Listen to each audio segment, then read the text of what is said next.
Welcome back to RR educations. ఈ వీడియోలో గత ప్రీవియస్ ఇయర్ క్వశ్చన్ పేపర్ అంటే 2018 ఏపీ హిస్టరీకి సంబంధించి ప్రశ్నల యొక్క సరళి ఎలా ఉండబోతుంది దానికి సంబంధించి పూర్తి విశ్లేషణ చూద్దాం.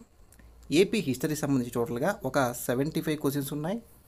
ఈ క్లాస్ నుండి ఈ వీడియో మనకు ఒక 34 క్వశ్చన్స్ చూద్దాం. ఈ 34 ఎందుకయ్యా అంటే మనం పూర్వ చారిత్రక యుగం నుండి నెక్స్ట్ కాకతీయులోకి ఎండింగ్ టాపిక్గా ఈ టాపిక్స్లో ఉన్నటువంటి బిట్స్ మొత్తం ఇప్పుడు క్లారిటీ చూద్దాం. మరి ఇక పరిశీలన మనం చూద్దాం. ఓకే, చూడండి. ఇది గ్రూప్ 2 మెయిన్స్ 2018 పేపర్ అండి, పేపర్ 2. ఓకే, ఫస్ట్ క్వశ్చన్ చూడండి. ఈ క్రింది కేంద్రాల్లో పురాతత్వవేత్తలు సూక్ష్మరాతి పరికరాల కేంద్రంగా గుర్తించినది ఏది? మైక్రోలిథిక్ ఇంప్లిమెంట్ సెంటర్ ఏది అడుగుతున్నారు? ఆన్సర్ మనకు గిద్దలూరు. పోనీ మన ఆర్ఆర్ ఎడ్యుకేషన్ క్వశ్చన్ ఉందా అంటే చెక్ చేసుకోండి. మనకు పూర్వ చారిత్రక యుగం నుంచి ఈ సూక్ష్మరాతి పరికరాల కేంద్రంగా గిద్దలూరు అనే ఆన్సర్ కూడా చెప్పడం జరిగింది. ఓకే, నెక్స్ట్ క్వశ్చన్ అండి. ఆంధ్ర అనే పదమును ప్రస్తావించినటువంటి బౌద్ధ గ్రంథం ఏది? ఆన్సర్ భీమసేన జాతకం. మరియు ఆంధ్ర అనే పదం ప్రస్తావించిన గ్రంథము భీమసేన జాతకం. మరియు ఆంధ్ర నగరి అని గురించి ప్రస్తావించినటువంటి బౌద్ధ జాతక గ్రంథం ఏంటి మనకు ఏంటి అనగా శరీవనజ జాతకము. శరీవనజ జాతకం. ఆంధ్ర అనే పదం ప్రస్తావించిన పోతే భీమసేన జాతకం అంటే, మరియు ఆంధ్ర నగరి గురించి ప్రస్తావించినది అడగవచ్చు కదా. నెక్స్ట్ ఈసారి అడగాలి మనకు అడగకూడదని రూల్ ఏం లేదు కదా. ఆంధ్ర అనే పదం భీమసేన జాతకం, మరియు ఆంధ్ర నగరి అని ప్రస్తావించింది మనకేంటి శరీవనజ జాతకము. గుర్తుపెట్టుకోవాలి. Okay, next third question.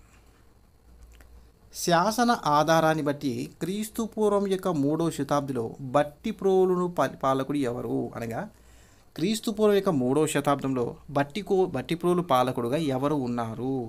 ఈ 3వ శతాబ్దంలో బట్టిప్రోలు యొక్క పాలకుడు కుబీరకుడు, లేనే కుబ్బీరుడు అని కూడా అంటారు. ఎవరు? కుబ్బీరకుడు లేదా కుబీరుడు అని కూడా అంటారు. గుర్తుపెట్టుకోవాలి. ఈ పాలకుడు గురించి క్రీస్తు పూర్వం 3వ శతాబ్దంలో ఈ బట్టిప్రోలును కుబీరకుడు పరిపాలించాలని చెప్పి మనకు బట్టిప్రోలు శాసనం తెలుపుతుంది. గుర్తుపెట్టుకోవాలి. ఏ శాసనం తెలుపుతుంది మనకు? ఈ బట్టిప్రోలు పేరుతో శాసనమే మనకు తెలియజేస్తుంది. Okay, next fourth question. తన కుమారుడు పిన్న వయస్కుడు కావడంతో రాజ్య సంరక్షకురాలుగా పాలించిన శాతవాహన రాణి ఎవరు? దేవి నాగానిక ఆన్సర్ ఇచ్చారు. ఈ దేవి నాగానిక మొదటి శాతకర్ణి గారి యొక్క భార్య. ఈ మొదటి శాతకర్ణి మరియు దేవి నాగానిక కుమారుడే ఎవరు? వేదసిరి. వేదసిరి. ఈ వేదసిరికి మరొక పేరు పూర్ణోచంగుడు అంటారండి. ఎవరు? పూర్ణోచంగుడు అన్న వేదసిరిన ఒకరే. ఈ మొదటి శాతకర్ణి మరియు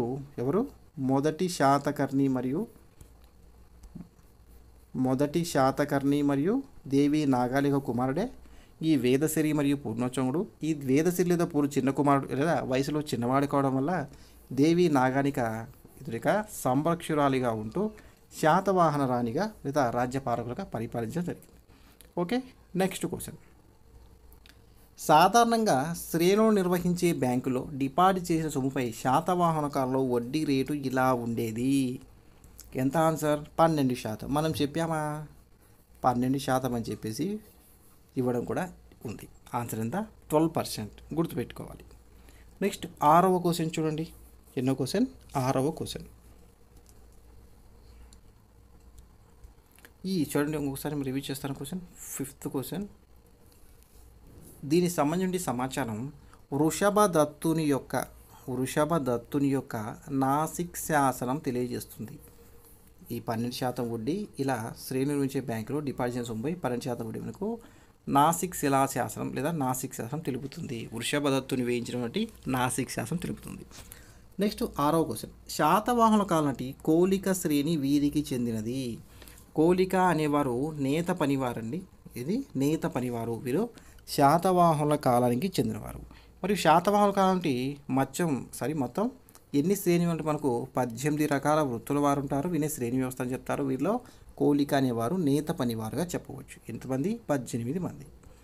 నెక్స్ట్ క్వశ్చన్. ఇది క్వశ్చన్ చెప్పామా మనం అంటే చెప్పామండి, కాబట్టి చెక్ చేసుకోండి.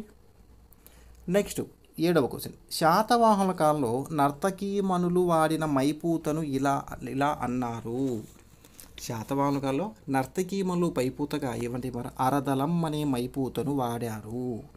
గత 4 డేస్ క్రితం పీడిఎఫ్లో బిట్స్ రూపంలో ఏమైనా ప్రొవైడ్ చేసి ఉంటాను. లేకపోతే 4 డేస్ బ్యాక్ కూడా మీకు క్వశ్చన్ ఒక డే 1 డే 2 ఒక 5 క్వశ్చన్ ఇస్తున్నా కదా, దాంట్లో కూడా ఈ క్వశ్చన్ మీకు ఇవ్వడం జరిగింది. ఓకే, ఇవన్నీ ప్రశ్నల యొక్క సరళి చూడండి ఎలా ఉందో. సార్ ఈ క్వశ్చన్ కూడా మరి అడుగుతారంటే అడుగుతారండి.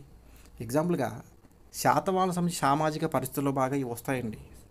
ఓకే, ఇవన్నీ ఉంటాయి. ఈ అరదలం అనే పైపులు అడుగుతారా? ఒకసారి మీరు క్లాస్ వింటే అర్థమవుతుందండి.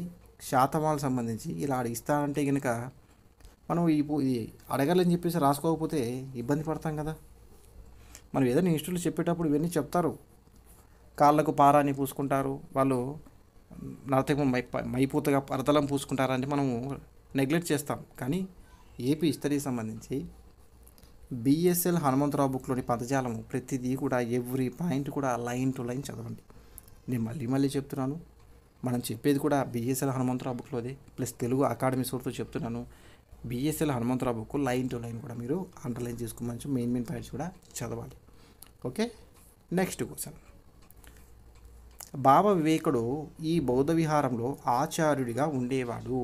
ఇది ధాన్యకటక బౌద్ధ విహారంలో ఆచార్యుడిగా బాబా వివేకుడు ఉన్నారు.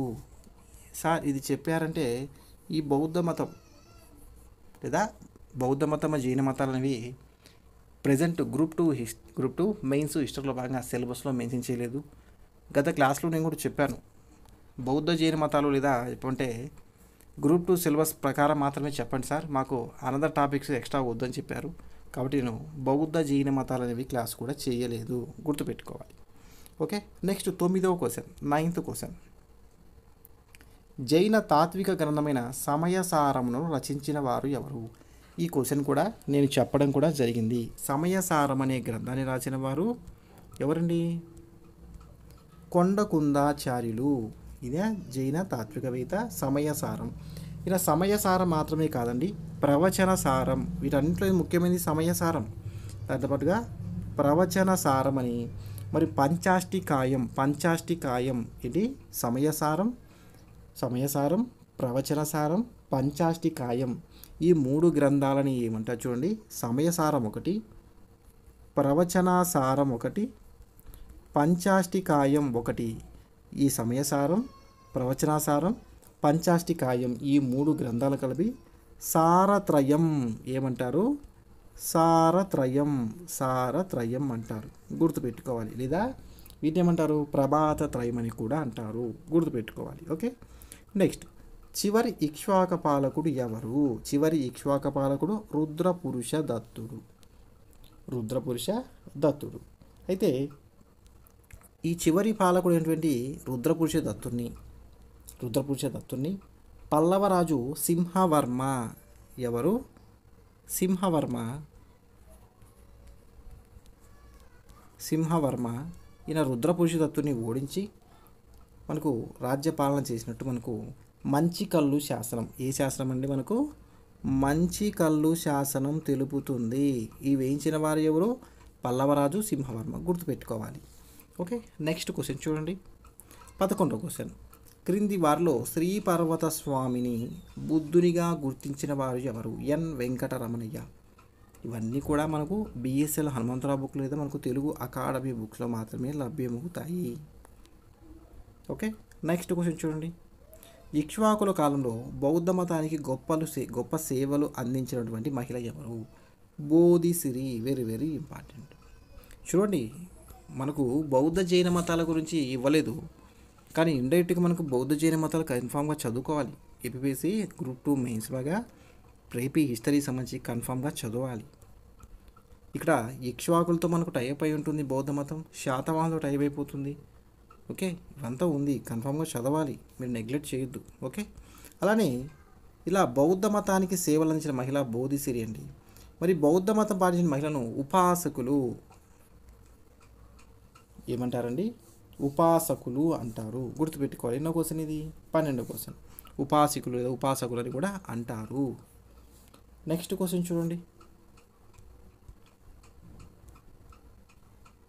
ఉపాసిక బోధిసిరి అంటారు కదా. ఉపాసిక అనేది ఏంటంటే బౌద్ధ మతాన్ని పాటించే వారిని ఆ కాలం నాటి మహిళలను ఉపాసికులు లేదా ఉపాసకులు అంటారు. దానిలో గొప్పగా సేవలు అందించిన వారు ఇక్ష్వాకులు అంటే ఉపాసిక బోధిసిరి పూర్తి పేరు. ఓకే, నెక్స్ట్ క్వశ్చన్ 13వ క్వశ్చన్. రెండో పులకేశికి చెందిన ఏ శాసనం మంగళగిరిని మంగళపురంగా ప్రస్తావించింది? ఇట్లా మార్టూరు శాసనం గుర్తుపెట్టుకోవాలి. Okay, next 14th question. చాళుక్యుల కాలంలో గాంధర్వ విద్యా విశారద అనే బిరుదును పొందినది ఈ క్రింది వారిలో ఎవరు? ఆన్సర్ చల్లవ్వ. వీళ్ళంతా తూర్పు చాళుక్యులు కాబట్టి ఈమెకు ఇలా బిరుదునిచ్చి ఈమెకు చల్లవ్వకు అత్తిలి అనే గ్రామాన్ని, ఏ గ్రామము? అత్తిలి అనే గ్రామాన్ని దానం చేసిన తూర్పు చాళుక్య రాజు మొదటి చాళుక్య భీముడు. మొదటి చాళుక్య భీముడు. ఈ మొదటి చాళుక్య భీమునే మనం 6వ విష్ణువర్ధనుడు అంటారు. గుర్తుపెట్టుకోవాలి. ఈ మొదటి చాళుక్య భీముని యొక్క ఆధ్వర్యంలోనే ఈమె కూడా ఉంటుంది. ఓకే, ఎవరమ్మా? చల్లవ్వ. ఈయన అత్తిలి అనే గ్రామాన్ని కూడా దానం చేశారు. ఆస్థాన ఈమె ఉంటుంది. మొదటి చాళుక్య భీముని యొక్క ఆస్థానంలో ఉంటుంది ఈమె చల్లవ్వ. చాలాసార్లు అడిగారండి ఈమె క్వశ్చన్. నెక్స్ట్, కళ్యాణకారక అనే మనో వైద్య గ్రంథాన్ని రచించిన వారు ఉగ్రాదిత్యుడు. ఈయన ఉగ్రాదాదిత్యారుడు ఇచ్చారు కానీ ఉగ్రాదిత్యుడని గుర్తుపెట్టుకోవచ్చు మనం. Next question. శైవాలయాలు నిర్మించినట్లు చెప్పబడుతున్న చాళుక్య రాజు ఎవరు? ఈయనే రెండవ విజయాదిత్యుడు. ఈ తూర్పు చాళుక్య రాజు రెండవ విజయాదిత్యుడు 108 యుద్ధాలు చేసి 108 శివాలయాలను నిర్మించడం జరిగింది. ఎవరు? రెండవ విజయాదిత్యుడు. నెక్స్ట్ క్వశ్చన్ రావచ్చు కదా.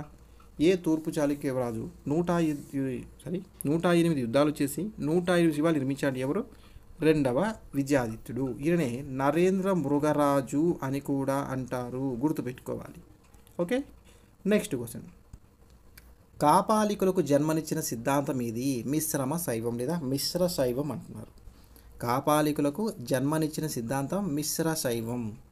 ఈ కాపాలికులు శైవ శాఖలు ఉంటారు కదా, కాపాలికులు, కాలాముకులు. ఈ కాపాలికులు అనేవారు కాలాముఖ శాఖ నుండి ఏర్పడి వామనాచార్యులే ఈ కాపాలికులు. అర్థమవుతుందా? ఈ కాపాలికులు నుండి, ఈ కాపాలిక శైవమతంలో శాఖ నుండి కాపాలిక ఉంటారు కదా, ఈ కాపాలికులు అనేవారు కాలాముఖ అనే శాఖ ఉంటుంది. ఈ కాలాముఖ శాఖ నుంచి కాపాలికులు ఏర్పడ్డారు. కాబట్టి జన్మ సిద్ధాంతం ఏంటి? మిశ్ర శైవం. ఇదంతా వీరి నుంచి వచ్చింది కాబట్టి మిశ్ర శైవంగా చెప్పవచ్చు. ఓకే, నెక్స్ట్ చూడండి 18th క్వశ్చన్. వాసవి దేవత ప్రధాన క్షేత్రం ఏది? పెనుగొండ. వాసవి క్షేత్రం యొక్క ప్రధాన కేంద్రం ఈ పెనుగొండ. నెక్స్ట్ మనకు పశ్చిమ గోదావరి జిల్లా, వెస్ట్ గోదావరి జిల్లాలో ఉంటుంది. తూర్పు చాళుక్యుల కాలం నాటి వైశ్యుకులు వస్తుంటారు కదా, వాళ్ళ యొక్క ముఖ్య దేవతగా ఈ పెనుగొండ కన్నికా పరమేశ్వరమ్మ గారు మనం చెప్పవచ్చు. Okay, next question 9th. సార సంగ్రహ గణితం అనగా గణిత సార సంగ్రహం. చూడండి, మన అన్ని బుక్లు ఉంటుంది గణిత సార సంగ్రహం ఉంటుంది, కానీ ఇక్కడ ఏమి ఇచ్చారు? సార సంగ్రహ గణితం అనే గణిత శాస్త్ర గ్రంథాన్ని తెలుగులోకి రచించిన వారు ఎవరు? పావులూరి మల్లన. క్వశ్చన్ ఇండైరెక్ట్గా ఇస్తారు, డైరెక్ట్గా ఇస్తారు. మన అన్నిటికీ సిద్ధమై చదవాలి. ఓకే, చూడండి ఎలా ఉందో ప్రశ్నల యొక్క సరళి. Next question 20th question. అభినవ దండి అనే బిరుదును ధరించిన వారు ఎవరు? మూలఘటిక కేతన.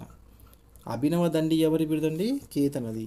మనకు ఈ అభినవ దండి నుండి కేతన మనకు దశకుమార చరితం, ఆంధ్ర భాషా భూషణం, దశకుమార చరితం, ఆంధ్ర భాషా భూషణం, అలానే విజ్ఞానేశ్వర్యం అనే 3 గ్రంథాలు రచించిన వారు మూలఘటిక కేతన. విజ్ఞానేశ్వర్యం, దశకుమార చరిత్ర, ఆంధ్ర భాషాభూషణం ఇవన్నీ రచనలు మొత్తం చాలా ఎగ్జామ్స్లో కంటిన్యూగా అడిగినవండి. అభినవ దండి అని కేతన కూడా అంటారు. Okay, next question. కందుకూరును బెజవాడ వలె అభివృద్ధి పరిచిన చాళుక్య రాజు లేదా ప్రభు ఎవరు? మూడవ విజయాదిత్యుడు. మూడవ విజయాదిత్యుడు. ఈ మూడవ విజయాదిత్యుడు మనం గుణగ విజయాదిత్యుడు అంటారు. గుర్తుపెట్టుకోవాలి, వెరీ వెరీ ఇంపార్టెంట్. తూర్పు చాళుక్య సామ్రాజ్యంలో అతి గొప్పవాడే ఈ గుణగ విజయాదిత్యుడు. ఈయనని మనం మూడవ విజయాదిత్యుడు కూడా అంటారు. ఈ మూడవ విజయాదిత్యుడే కందుకూరును డెవలప్మెంట్ చేసి బెజవాడ వలె చేశాడని చెప్తున్నారు. Next question 22.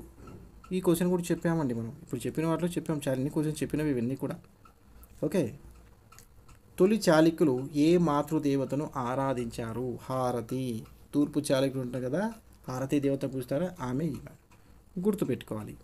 నెక్స్ట్, చిత్రమేలి అనే స్త్రీని నెలకొల్పుకున్నవారు ఎవరు?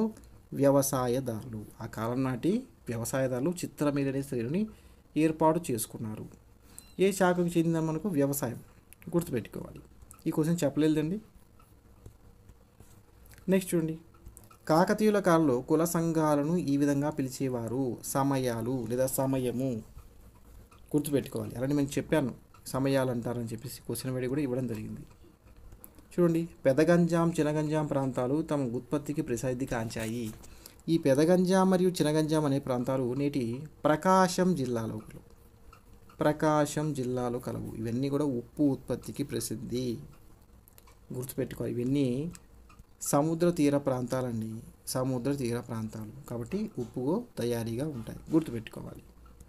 నెక్స్ట్ క్వశ్చన్, కుమారిల భట్టు ప్రచారం చేసిన ఆధ్యాత్మిక సిద్ధాంత పందా ఇది. ఈయన పూర్వమీమాంస అనే సిద్ధాంతాన్ని ప్రచారం చేసిన వారు కుమారిల భట్టు.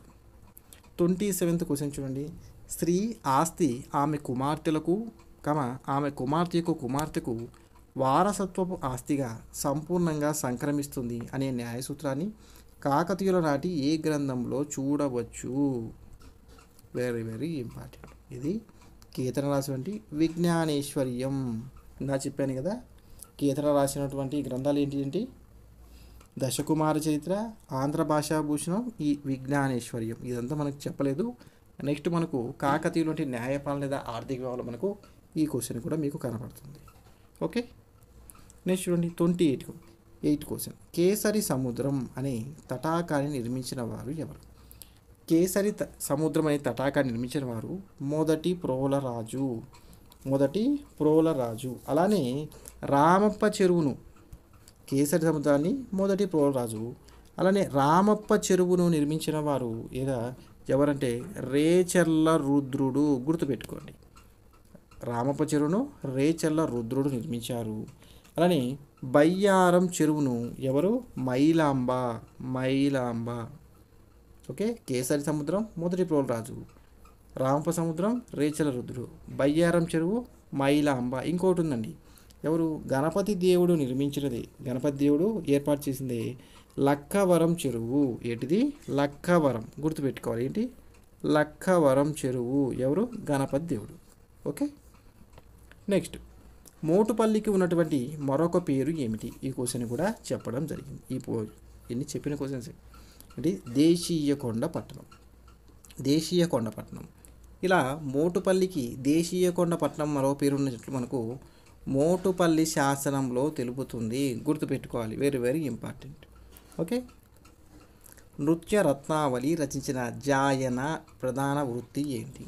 ఈయన జాయన కాదండి, జాయప. ఈయన గజసాహిని అనగా గజదళాధిపతి.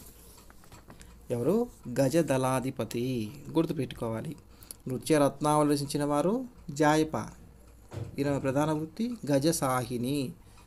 ఓకే. గుర్తుపెట్టుకోవాలి. నృత్య రత్నావళి. కాకతీయుల కాలం నాటువంటి ఈ నృత్య రత్నావళి అనేది మనకు చూడండి ప్రధాన నృత్యంగా చెప్పవచ్చు. ప్రధాన నృత్యం ఏంటి? పేరిణి నృత్యం. కాకతీయుల కాలంటి ప్రధాన నృత్యం మనకేంటిది? పేరిణి నృత్యం. ఈ పేరిణి నృత్యం గురించే ఈ నృత్య రత్నావళి మనకు వివరాలు అందిస్తుంది. అయితే కాకతీయుల కాలం నాటి ప్రధాన వినోదం అంటే మనకు తోలు బొమ్మలాట. గుర్తుపెట్టుకోవాలి. గత ఎగ్జామ్లో కూడా అడిగారు. ప్రధాన నృత్యం అంటే పేరిణి నృత్యం. మళ్ళీ చెప్తాను చూడండి. కాకతీయుల నాటి ప్రధాన నృత్యం అంటే పేరిణి. నృత్యంలో పేరిణి. వినోదం అంటే మనకు తోలు బొమ్మలాట. ఈ పేరిణి నృత్యం గురించి జాయపసేన నుంచి నృత్య రత్నాలు మనకు వివరాలు అందిస్తుంది. గుర్తుపెట్టుకోవాలి. ఓకే. నెక్స్ట్ క్వశ్చన్, ప్రాచీన మధ్యయుగాల్లో ప్రాడ్వివాకుడు ఈ విభాగంలో రాజుకు సలహాదారుడుగా ఉండేవంటే న్యాయ వ్యవస్థ. ఓకే. ఇట్లా చూడండి. నెక్స్ట్ మనకు ఈ కాకతీయుల్లో కావచ్చు, నెక్స్ట్ విజయ సామ్రాజ్యం కావచ్చు, ఈ ప్రాడ్వివాకుడు ఇవన్నీ పదాలు కూడా కంటిన్యూస్గా కనపడతాయి. ఓకే, ఎవరు? న్యాయ వ్యవస్థ. Next question 32. కాకతీయ రుద్రమదేవి వీరి విజయానికి చిహ్నంగా రాయ గజకేసరి అనే బిరుదాన్ని ధరించింది. ఎవరంటే దేవగిరి పాలకులు. ఎవరు? యాదవరాజులు. దేవగిరి పరిపాలించే యాదవరాజులే వీరి యొక్క విజయానికి చిహ్నంగా రాయ గజకేసరి అనే బిరుదును ధరించడం జరిగింది. ఆ రాజు ఎవరి పేరంటే యాదవరాజు. ఎవరు? మహాదేవుడు. ఏ రాజు మనకు? అంటే మనకు రాజు అంటే యాదగిరి రాజులు లేదా దేవగిరి పాలకులు. రాజు అంటే మహాదేవుడు. మరియు ఈ రాయ గజకేసరి అనే బిరుదా ఉన్నట్లు ఇతని ఓడించి కనుక చెప్తుంది. ఈ ప్రాంతంలో ఇతని తోడ్పడి మనకు బీదర్ కోట అనే ప్రాంతాన్ని ఆక్రమించి అక్కడ శిలా శాసనం వేయించింది. మనకు ఈ రాయ గజకేసరి అనే బిరుదు మనకు బీదర్ కోట శాసనంలో కనపడుతుంది. వెరీ వెరీ ఇంపార్టెంట్, మనం గుర్తుపెట్టుకోవాలి. Next question. కాకతీయ ప్రతాపరుద్రుడు తన జీవిత చరమదశలో ఇతనికి బందీగా పట్టుబడ్డాడు. కాకతీయ ప్రతాపరుద్రుడు అంటే రెండో ప్రతాపరుద్రుని గుర్తుపెట్టుకోవాలి. ఎవరికి? ఉలుగు ఖాన్. ఎవరి ఉలుగు ఖాన్? ఎంబీటీ అండి. మహమ్మద్ బిన్ తుగ్లక్ని మనం ఉలుగు ఖాన్ అంటారు. ఈయననే జునా ఖాన్ అని కూడా అంటారు. ఎప్పుడు పతనమైంది కాకతీయ సామ్రాజ్యం అంటే 1323లో యుద్ధంలో ఓడిపోయి మనకు ఢిల్లీ తీసుకెళ్తూ ఉండగా మార్గ మధ్యలో నర్మదా నది సోమోద్భవం అంటే మనకు ఇతని యొక్క ఉంపుడుగత్య మాచల్దేవి ఇద్దరు కలిసి నర్మదాలు ఆత్మహత్య చేసుకుంటారు. మనకు పలు విలాస తామ్రశాస్త్రం వంటి ఆధారాలు తెలియజేస్తున్నాయి. నెక్స్ట్ క్వశ్చన్ చూడండి, వెరీ వెరీ ఇంపార్టెంట్. ఇక్కడ జలకరండ అనే సంగీత పరికరం ఈ శాసనంలో పేర్కొనబడింది. ఏ శాసనం? ధర్మసాగర శాసనం. మరి ఈ క్వశ్చన్ చెప్పాము. కాకతీయులకు సంబంధించి టాపిక్ మీకు ప్రీవియస్ వీడియో చెక్ చేయండి. చూడండి, మొత్తం ఏపీ హిస్టరీ 75 మార్కులో 2018 ప్రీవియస్ పేపర్లో మనం ఇప్పటి నేటికి 34 క్వశ్చన్స్ చూసాం. ఈ 34కి ఎన్ని క్వశ్చన్స్ మనం ఇచ్చిన ప్రీవియస్ పీడిఎఫ్లో ఉన్నాయంటే 23 క్వశ్చన్స్ ఉన్నాయండి. 23 క్వశ్చన్స్ కాబట్టి చెక్ చేసుకోండి. మీకు ఇచ్చిన పీడిఎఫ్లలో లేదా క్లాస్లోని 23 నుంచి 25 మధ్యలో మనకి ఇటువంటి క్వశ్చన్స్ ఆన్సర్ కూడా ఆల్రెడీ మీకు పీడిఎఫ్లో కూడా ప్రొవైడ్ చేయడం జరిగింది. మనం ఇచ్చిన పీడిఎఫ్ నుంచి ఈ క్వశ్చన్స్ రావడం కూడా జరిగింది. ఓకే, చెక్ చేసుకోండి. ఈ జలకరండ అనేది కూడా మనకు శాసన సంబంధించి ఆధారాల్లో నేను మీకు ఇచ్చిన క్లాస్లో పీడిఎఫ్లో పేజ్ నెంబర్ 16లో 24 శాసన సంబంధించి ఆధారమైనటువంటి ఈ ధర్మసాగర్ శాసనం అని చెప్పి రీసెంట్ కూడా చెప్పి ఉన్నాను. ఏపీ హిస్టరీని బిఎస్ఎల్ హనుమంతరావు కానీ మీ దగ్గర ఏ బుక్ అయినా సరే అండి, line to line by heart చేయండి. ప్రతి లైను ఇంపార్టెంటే. సార్ ఇవన్నీ అడుగుతారా అంటే అడుగుతారు. ఎగ్జాంపుల్ శాతవాహనం చూడండి, అరదలం అనే మైపూతను వాడతారు. వాళ్ళకు కాళ్ళకు మట్టెలు పెట్టుకుంటారు, ఇంకేదో పూసుకుంటారు. అవన్నీ మనకు పసుపు పూసుకుంటారని చెప్పాను. ప్రతి లైన్ ఇంపార్టెంటే. దేన్ని కూడా మనం నెగ్లెక్ట్ చేయకూడదు. నెక్స్ట్ కూడా ఈ 35 నుంచి 74 ఇంకా రిమైనింగ్ క్వశ్చన్స్ ఉన్నాయి. 35 నుంచి 75 వరకు నెక్స్ట్ మనం క్లాసెస్ చూసేసుకొని మన మిగతాయి కూడా మీకు చెప్పడం కూడా జరుగుతుంది. ఓకేనా? చూడండి, ఇవన్నీ కూడా చెప్పాను. ఇది ఉలుంకాని ఒక టేబుల్ ఇచ్చాను రీసెంట్గా నీకు. టేబుల్ అర్థవంతంగా ఈ కాకతీయులకు సంబంధించి 1309 నుంచి 1323 వరకు మొత్తం ఎన్ని దండయాత్రలు జరిగాయని చెప్పి క్లారిటీగా ఇవ్వడం జరిగింది. రాయ గజకేసరి బిరుదు గురించి ఏ పాలకులు కూడా చెప్పడం జరిగింది. దేవుడిని మహాదేవుడిని చెప్పడం కూడా జరిగింది. ఇవన్నీ కూడా చెప్పినవి ఇవన్నీ. ఓకేనా? ఓకే అండి, మరొక వీడియోతో మళ్ళీ చేసుకుందాం. ఈ వీడియో మీకు లైక్ అండ్ షేర్ చేయండి. మన ఛానల్ తప్పకుండా సబ్స్క్రైబ్ చేసుకోండి. Thank you for watching. Have a nice day.